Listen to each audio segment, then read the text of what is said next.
Hello, this is Dr. Grande. Today's question is, can I analyze the case of Christopher Gregor? Just a reminder, I'm not diagnosing anybody in this video, only speculating about what could be happening in a situation like this. If you enjoyed this video, please like it, subscribe to my channel, and consider supporting me on Patreon. I'll put the link to Patreon in the description for this video. First, I'll look at the background of this case, move to the timeline of the crime, then offer my analysis. Christopher Gregor was born on May 21, 1992, and lived in the state of New Jersey. He attended Monroe Township High School, where he was an all-state defensive lineman. After graduating, he briefly attended a university in Middletown, Connecticut. In November 2010, Christopher was arrested for allegedly stealing from a woman's room in a dormitory and attacking two male students who tried to stop him during his escape. He allegedly used his fists and elbows in the attack. In 2013, Christopher started working as a marketing intern in Florida. After that, he was a sales associate. In 2016, he earned a bachelor's degree in psychology from a different college and started working as a real estate agent in New Jersey. In June 2017, Christopher started working as a math teacher in Baltimore, Maryland. Between August 2017 and April 2018, he was charged with a number of offenses, including assault, robbery, and destruction of public property. Starting in February 2018, Christopher worked as a real estate agent in New Jersey. In 2019, he earned a master's degree in secondary education and teaching. As far as romantic contact, Christopher became involved with a teenager named Brianna Michelot. On May 1, 2014, 17-year-old Brianna had a son named Corey Michelot. Christopher was the father, but he did not know that at the time. He only learned about this later when Brianna sought child support. From that point on, Christopher and Brianna shared joint custody. In March 2020, Christopher was awarded full custody of Corey because Brianna had difficulty regulating her intake of substances. Christopher lived in an apartment in Barnegat, New Jersey, and Brianna lived in Englishtown, which is about an hour north. There was a lot of tension between Christopher and Brianna. Now moving to the timeline of the crime. On March 20, 2021, Christopher and his son entered the fitness center for the Atlantic Heights apartment complex. This is the apartment complex where Christopher lived. A surveillance camera captured their activity. Initially, Christopher was lifting weights as his son was on a treadmill. At some point, Christopher went over to the treadmill and increased the speed. Corey was unable to keep up and fell off the treadmill several times. Christopher could be seen picking Corey up and putting him back on the treadmill. After a few of the falls, Corey stood up on his own and tried to jump back onto the moving treadmill to continue running. He fell, slammed into the belt of the treadmill, and was thrown backward onto the floor. At one point during this ordeal, Christopher appeared to bite Corey's head. Corey sustained bruises during this incident. When his mother Brianna saw them, she filed an emergency order for custody, but it was denied on April 1, 2021. That same day, Brianna picked up Corey for scheduled visitation. She brought him to see a pediatrician. Eventually, Corey was evaluated in a hospital. He was discharged at 1 a.m., now on April 2. Brianna kept Corey that night and brought him back to Christopher at 9:03 a.m.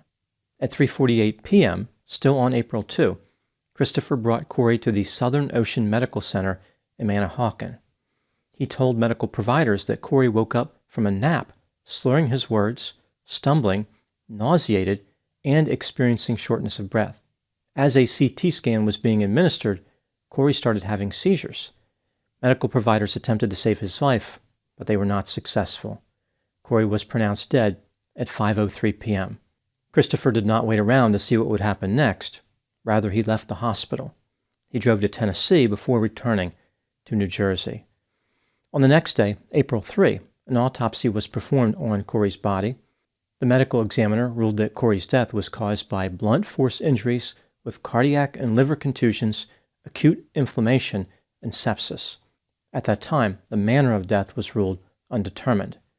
On July 7, 2021, Christopher was arrested and charged with endangering the welfare of a child in relation to the Treadmill Incident from March 20. Even though this was a serious charge, falling on the treadmill did not appear to cause Corey's death. Christopher was released on bail. In September 2021, Corey's case was reviewed by a forensic pathologist.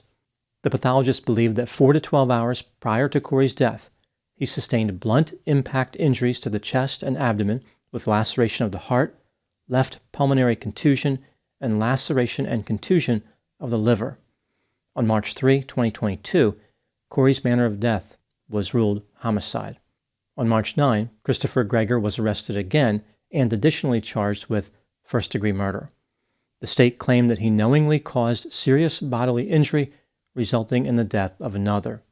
This time, Christopher was held without bail. The state put together their theory of the crime. It was fairly straightforward. They believed that Christopher severely beat Corey during the time he was alone with him on April 2, 2021. On April 30, 2024, over 3 years after Corey's death, Christopher's trial started. At the time I'm making this video, the trial has been going on for 3 days. Now moving to my analysis. Christopher Gregor maintains his innocence. His defense attorney argued that the Treadmill Incident is completely separate from Corey's death. Corey died as a result of sepsis caused by pneumonia, and it had nothing to do with Christopher's behavior. The state, of course, disagrees. They believe it is exceedingly clear that Christopher murdered his son. This brings me to the question, is Christopher guilty of murder? Let's take a look at the evidence both for and against the idea that he is guilty, starting with the inculpatory factors. On April 2, 2021, Christopher took Corey to a hospital where Corey died. No one else was with Corey in the hours leading up to his death. An expert for the state said that Corey died from blunt impact injuries. Christopher left the hospital and drove to Tennessee rather than waiting. About 2 weeks before Corey died, surveillance video captured Christopher mistreating Corey in the Treadmill Incident. Corey told a medical provider that his father forced him to run on the treadmill because he was too fat. The police said they could smell cleaned or dried vomit in Corey's bedroom in Christopher's apartment. On April 3, the day after Corey died, Brianna sent him a text message at 6:02 p.m. saying that the police were looking for him. At 6:09 p.m., Christopher used his phone to search the internet for the term, "Can your phone be tracked in airplane mode?" A minute later, he searched, "Can my car be tracked?" and "Will red marks turn into bruises?" Christopher then sent a text message to his parents saying he would not be back for a while and asked if they would take care of his dog. On April 4 at 9:58 p.m., Christopher searched, quote, "There was a murder determined from an autopsy. How long to file charges?" unquote. At 10:21 a.m., he searched, quote, "How long after an autopsy to file charges?" unquote. At 12:17 p.m., Christopher sent a message to a woman on Tinder saying that he was going to see his brother in Los Angeles. In reality, Christopher was in Tennessee. He stayed there for one night before heading back to New Jersey. Brianna claimed that she reported many instances of mistreatment perpetrated by Christopher against Corey, but no one listened to her. Moving to the exculpatory factors, Christopher's defense indicated that experts would testify that Corey died from sepsis caused by pneumonia.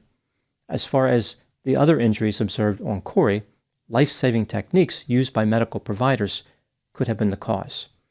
Even though the Treadmill Incident looks bad for Christopher, it seems clear that the injuries sustained during that incident did not lead to Corey's death. Corey was evaluated by medical providers after that incident. Based on the timeline, it is possible that the fatal injuries Corey sustained occurred before he was dropped off to Christopher. Corey was in a hospital being evaluated until 1 a.m. on April 2. He was with his mother at this time. She dropped him off to Christopher just after 9 a.m. Christopher brought Corey to a different hospital where Corey died just after 5 p.m. According to a forensic pathologist, the injuries that killed Corey occurred 4 to 12 hours prior to his death.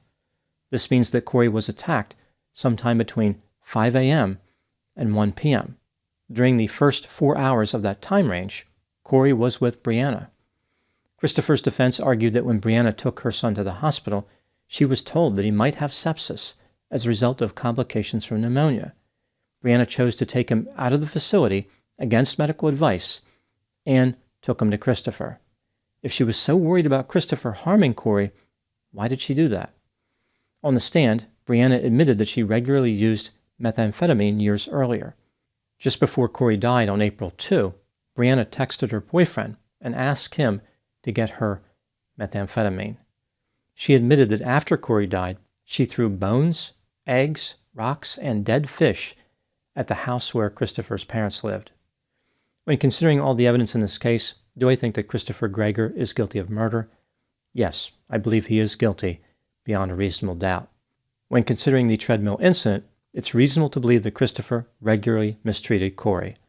The alleged fatal violence perpetrated on April 2 was probably just another attack in a long series. Christopher may not have intended to kill Corey, but he knew his actions could lead to death.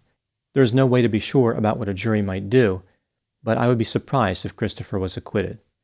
When speaking about the Treadmill Incident, his defense attorney told the jury, "You're not going to like him." At least on this point, the attorney's assessment is accurate. What do I think happened in this case? This is just a theory, my opinion. Christopher Gregor is immature, impulsive, irresponsible, aggressive, vindictive, and sadistic. There are many reasons that Christopher allegedly mistreated Corey. For example, he wanted to teach Brianna a lesson. He was angry with her. It was his way of getting revenge on her. Or it's possible that Corey was a constant reminder of Brianna. Christopher saw Brianna in Corey, like he realized that Corey had some of her traits. This made Christopher upset. He wanted to eradicate those traits from Corey. After allegedly murdering Corey, Christopher fled because he knew he was guilty. He searched for the term, "there was a murder determined from an autopsy, how long to file charges," because he knew that he had committed murder. After Christopher was arrested, he was offered a plea bargain. The terms indicated that he would plead guilty to both the murder and the endangering charge in exchange for 30 years in prison. Normally, in New Jersey, a prisoner must serve 85% of their sentence, but the terms of this plea bargain indicated that Christopher would serve the entire 30-year term. There was no way to get released before 30 years. This meant that instead of being eligible for parole at the age of 57, which factors in the 85% rule, he would have been in prison until the age of 62. One can appreciate why Christopher would not be excited to spend 30 years in prison, and worse yet, 30 years in New Jersey. But the plea bargain Christopher was offered was actually a good deal. The minimum sentence he is facing if convicted of murder is 30 years in prison. The maximum is life in prison. In addition, the expected sentence for the endangerment charge is between 5 and 10 years. Rejecting the plea deal just doesn't make any sense at all, and supports the theory that Christopher is living in a fantasy world where he can avoid all responsibility for his behavior. Now moving to my final thoughts. As I mentioned, Brianna said that she alerted the authorities many times about Christopher's bad behavior, but no one listened to her. It's possible that she was ignored because of her history of substance use, or simply because she was involved in a custody dispute.